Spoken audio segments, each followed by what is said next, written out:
Melbourne weekend is just on the cusp, and we are here in the Bahrain for the pre-season testing, which of course happened from 11th to 13th of Feb and from 18th to 20th of the Feb. It is the time when you put as much mileage as you can to gather the data and put your time and the effort where it matters the most. On day 1 of testing, Lando Norris topped the charts with 134.669, followed by Max and Charles in second and third. There were few lockups and spin in turn 1 as we saw Lewis and Checo, but as the track improved, the conditions got better. Alpine, which are running the Mercedes power unit for the first time, have been one of the biggest surprises. After a tough 2025, the switch to Mercedes engine has reignited the team.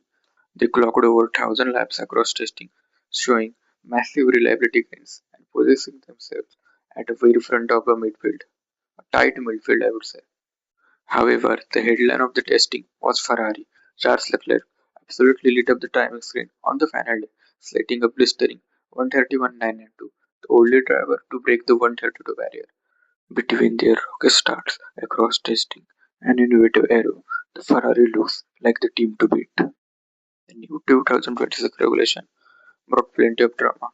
We saw teams struggling to master the aerodynamics, especially switching between G mode for corners and X mode for the top speed.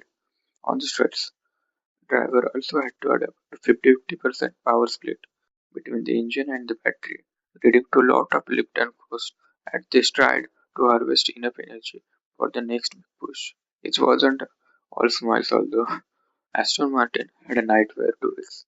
Despite having the legendary Adrian Newey designing the chassis, the new partnership with Honda was plagued with the vibration issues that kept damaging the battery. They finished with the lowest lap count of any team, leaving Fernando Alonso and Lance Stroll on the back foot heading to Australia.